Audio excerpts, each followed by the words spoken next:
अस्सलाम वालेकुम। I hope आप लोग सब खैरियत से होंगे। अल्हम्दुलिल्लाह मैं बिल्कुल ठीक हूँ। And thank you so much for giving me such encouraging response और इतना मोटिवेट करने के लिए with your messages and everything. I was ready for every kind of backlash and every kind of feedback. मुझे पता था जब मैं स्टार्ट करी थी कि मुझे पॉजिटिव फीडबैक के साथ नेगेटिव फीडबैक भी मिलेगा, but I just wanted to make one thing clear again. पहले मैं बोल चुकी हूँ लेकिन फिर बोल रही हूँ, आई एम नॉट इनकरेजिंग डिवोर्सेस। मैं किसी को इनकरेज नहीं कर रही हूँ, किसी को उस तरफ इसको नॉर्मलाइज करने की कोशिश नहीं कर रही हूँ। मैं इस माइंडसेट को नॉर्मलाइज करने की कोशिश कर रही हूँ कि इसके बाद भी लाइफ है, और सबसे ज्यादा जो सफर करती है डिवोर्स के बाद वो औरत करती है। मर्दों को दूसरी शादी, तीसरी शादी, चौथी शादी, किसी पे भी जो है वो सवाल नहीं आता। औरतों को अपना करियर स्टार्ट करते हुए भी सवाल आता है, बच्चों को छोड़ के जॉब करने के पे जाने पे भी सवाल आता है, घर में बैठ के खाने पर भी सवाल आता है, कभी फैमिली सपोर्ट कर नहीं रही होती। तो औरतों के साथ बहुत सारी चीज़ें हैं। मुझे उस चीज़ को नॉर्मलाइज करना है कि ये इतनी बड़ी चीज़ नहीं है, ये एक नॉर्मल चीज़ है। ऐसी चीज़ नहीं हो गई है कि इसके बाद ज़िंदगी ख़त्म हो गई है। बस मुझे इस चीज़ को एक वो बनाना है कि कोई अपने आप को ये ना समझे कि अब उसकी ज़िंदगी ख़त्म है। स्पेशली औरतें। आई एम नॉट सेइंग कि मर्द सफ़र नहीं करते और सब औरतें सही होती हैं, ऐसा नहीं है। कुछ औरतें भी गलत हैं और कुछ मर्द गलत हैं, but I am not going on that debate. दोनों सफ़र करते हैं, लेकिन मर्द जो है वो उसके लिए चीज़ें आसान हैं आगे लेकर जाने के लिए, मूव ऑन करने के लिए, बट औरतों के लिए उतनी ईजी नहीं है अब तक, जबकि इसका रेशो इस कदर बढ़ चुका है, लेकिन तब भी औरतें ही सफ़र कर रही हैं। So I am not encouraging any one towards divorce. मैं कर ही नहीं सकती, because I was not the one who wanted the divorce, और आई वॉज द वन जिसकी वजह से ये रिश्ता मजीद 3 साल ड्रैग हो गया। औरत के लिए हर चीज़ पे सवाल है स्टिल। तो आई जस्ट वॉन्ट के उनको इससे ओवरकम करने में आसानी हो। That's it. I keep trying के लोग जो है वो रिश्ते को चलाने और बचाने के उसमें लगे रहें, एंड आई कीप ट्राइंग के लोग इसी तरफ रहें कि ये बहुत बहुत बहुत इम्पोर्टेंट रिश्ता है, हद से ज़्यादा, और सबसे इम्पोर्टेंट है आपके मतलब पेरेंट्स के बाद। ये सबसे ज़्यादा इम्पोर्टेंट रिश्ता है आपकी ज़िंदगी का। तो इससे इतनी जल्दी उस पर गिव अप ना करें, जिस हद तक कोशिश कर सकते हैं करिए। ओके, और अब मेरा जो आज का टॉपिक है वो यंग एजुकेशन। एक ऐसी चीज़ है जो है इम्पोर्टेंट, और वो आपके मतलब आपकी पर्सनालिटी बना देती है एजुकेशन। लेकिन जो दूसरी चीज़ बहुत इंपॉर्टेंट है, जो मुझे अपने अंदर एक कमी लगती थी हमेशा से, वो ये, क्योंकि मैं और मेरी बहन, हम दोनों में 1 साल का डिफरेंस, एंड हम दोनों की अपब्रिंगिंग बिल्कुल साथ साथ और सेम सेम। तो हम दोनों में ये जो एक डिफरेंस था वो ये था कि शी टेक्स मतलब हर चीज़ उसका एक टाइमली हो जाता था, उसका कॉन्फिडेंस बहुत था, और उसको टाइमली चीज़ों को टैकल करना आता था, उसको लोगों को टैकल करना आता था, उसको सिचुएशंस को टैकल करना आता था, उसको बात करना आता था, एंड हर किसी के दिमाग के हिसाब से उसको बात करना आता था, उसको समझ आती थी ज़्यादा। बट मुझ में वो चीज़ लैक करती थी हमेशा से, और मैं इस चीज़ को बहुत ज़्यादा जल्दी एक्सेप्ट कर चुकी थी कि ये चीज़ मुझ में है, कि मुझे में ये वाला कॉन्फिडेंस नहीं है, ये वाली समझ नहीं है। तो वो हम दोनों में क्या डिफरेंस रहा है? हम दोनों में ये डिफरेंस रहा है कि she did job before getting married. उसने जॉब की, ऑफिस जॉब, उसको 10 लोगों में उठना बैठना हुआ, उसको 10 लोगों से बातचीत करना है, उसको 10 लोगों की बात समझ में आई। उन लोगों को 10 लोगों से जब डील कर रहे होते हो आप, तो आपको 10 माइंडसेट से करना होता है, और वो अलग अलग एज ग्रुप होता है, वो सेम एज ग्रुप नहीं होता, क्योंकि हम अपनी क्लासेस भी लेते हैं, बट वो एक सेम एज ग्रुप होता है, सेम दिमाग के, सेम कैलिबर के लोग होते हैं। तो वहाँ पर डील करना is not a big thing, but कहीं पे जॉब करना, चाहे 1 महीने क्यों ना करो, it is a big thing, क्योंकि आप हर तरह के लोगों को देख रहे होते हैं वहाँ पर। तो हम दोनों में ये डिफरेंस था। आई टोल्ड यू कि मैं पहले भी इंडिपेंडेंट थी, बट आई वॉज लाइक, मैं ट्यूशन देती थी बच्चों को 9th 10th first 11th 12th, and entry test, जो मेडिकल कॉलेज के एंट्री टेस्ट की प्रिपरेशन होती है, मैं वो करवाती थी शादी से पहले। तो मैं बच्चों से डील कर रही होती थी, तो it was not like a job. तो एक ये बहुत बड़ा डिफरेंस था कि वो एक जॉब करती थी और मैं नहीं था, मेरे अंदर वो नहीं थी वो चीज़ें। क्यों ज़रूरी है?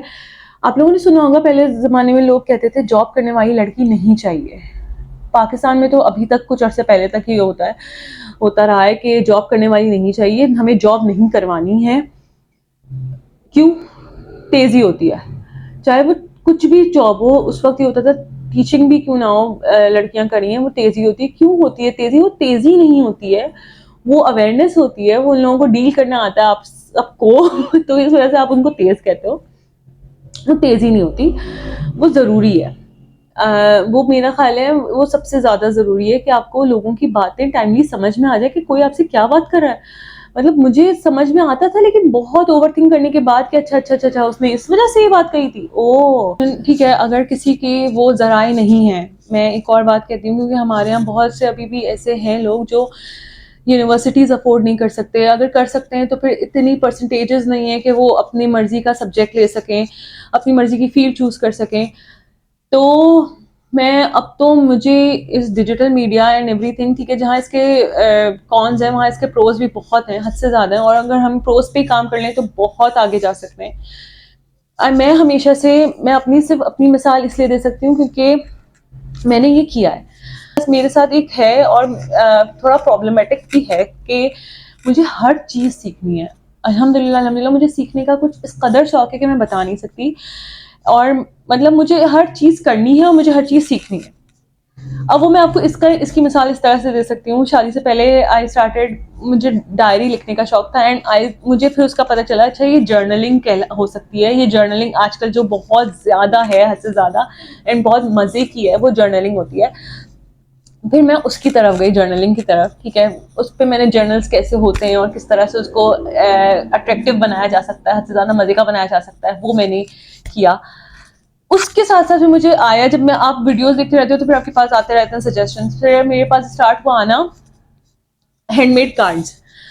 आई कैन टेल यू गाइज कि मैंने ये जो आप लोगों को पता होगा पाकिस्तान में लिबर्टी बुक्स है, वहाँ पर मैंने कार्ड्स, बहुत बड़ा बुक शॉप है जो ओरिजिनल बुक्स का स्टोर है, वहाँ पे मैंने हैंडमेड कार्ड्स बना के सेल किए क्योंकि मुझे शौक वहाँ पे मैंने ये काम किया। उसके बाद मैंने बहुत हैंडमेड चीज़ें बनाई। उसके बाद फिर मुझे एक शौक आया, मेरा नया नया शौक फिर आया कि मुझे, उस वक्त मेरी शादी से पहले कुछ अर्से पहले गोटे की ज्वेलरी आई थी बहुत ज़्यादा और माइयों की दुल्हनों पे बहुत हसीन लगती थी।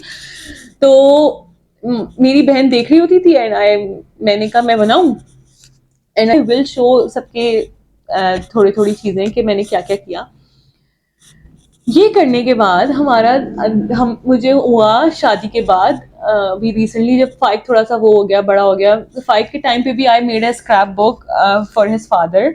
और मैंने स्क्रैप बुक बनाई थी बहुत प्यारी। एंड फाइक की बर्थडे पे सारी डेकोरेशन वो मेरा खुद हैंडमेड एक एक चीज़ है और मेरे कजन्स ने मेरी उसमें हेल्प की थी, उनको मैंने सिखाया था and then they started making it. और फिर मैंने उसके बाद मैंने ये किया कि मुझे शादी के बाद और जब फाइट थोड़ा सा वो हो गया कि हाँ मदर फीड से और ये सब कुछ हट गया, तब मैंने स्टार्ट किया embroidery. I started embroidery things because Samra को किसी चीज़ का शौक होता था एंड मुझे उसका लग जाता था कि यार मैं इसको ऐसे ही करके देती थी, इतने पैसा खर्च करेगी उस पर, तो मैं इसको घर में बना के दे देती हूँ। तो मैंने वो किया, ठीक है। अब मेरा क्या था कि अब जब मेरी सेपरेशन हो गई तो मैंने स्टार्ट की वर्किंग ऑन स्किल्स पे। आप सबसे पहले जो भी काम कर लें, जो मुझे अभी तक समझ में आया कि मेरे हिसाब से जो है जिस पे एआई जो है वो कम्प्लीटली ओवरटेक नहीं कर सकता, वो है डेटा एंट्री, वो है डेटा साइंस, वो है डेटा एनालिसिस। इस पे कम्प्लीटली एआई नहीं आ सकता। तो मैंने उसको देखा और some kind of digital marketing start with. अगर आपको एक्सेल नहीं आता तो एक्सेल से स्टार्ट करें, क्योंकि एक्सेल बहुत वास्ट है, उसको कम्प्लीटली कोई भी नहीं सीख सकता है। तो start with Excel and then go step by step. I can guide you on that but start with this, yes. And इंशाल्लाह ताला यू लाइक, कोई भी स्किल सीखना है YouTube is the best platform for it, क्योंकि यहाँ पे बहुत से टीचर्स हैं जो बहुत अच्छा सिखा रहे हैं। And I am working on skills. और स्टार्ट विद, मैं सिर्फ इतना अभी वो बोलूँगी कि स्टार्ट विद MS एक्सेल, बहुत बहुत वास्ट है एंड बहुत मज़े का है अगर सीखने पर आ जाओ। yes, do it. Then go with SQL, Python and Tableau or Power BI मजे का है पावर बीआई। अगर आपने सीख लिया Power BI, it's like really nice thing to do, क्योंकि अगर आपको जरा सा भी रिपोर्ट्स एंड एवरीथिंग का थोड़ा सा भी शौक है और थोड़ा सा भी मजा आता है, वो ग्राफ्स और एवरीथिंग बहुत मजे का है। जो मुझे अभी जिनको जो इस फील्ड से हैं थोड़े से भी, उनको समझ में आ रहा होगा मैं किस बारे में बात कर रही हूँ। स्टार्ट कीजिए, डिजिटल मार्केटिंग देखिए, डिजिटल मार्केटिंग में सोशल मीडिया मार्केटिंग देखिए। इतना टाइम हम लोग वेस्ट करते हैं just to scroll everything, but हम लोग ये नहीं सोचते कि इस पे काम क्या हो सकता है। आजकल एफिलिएट मार्केटिंग का भी बहुत है। आई होप कुछ मैं सेंस कर सकूं इन बातों से आप लोगों के अंदर के। बस लड़कियों को ये है कि अपने अंदर समझदारी और चालाकी में बहुत थिन लाइन है। समझदारी और चालाकी में सिर्फ ये थिन लाइन है कि किसी का बुरा चाह रहे हो तो वो चालाकी है, और अगर किसी का बुरा नहीं चाह के अपने लिए बेहतर करते जा रहे हो तो वो समझदारी है। तो बस ये थिन लाइन है, तो बस समझदार बनना है हद से ज्यादा। Thank you so much for listening to me this much and keep motivating me and like, share and comment. Subscribe to my channel. Allah Hafiz.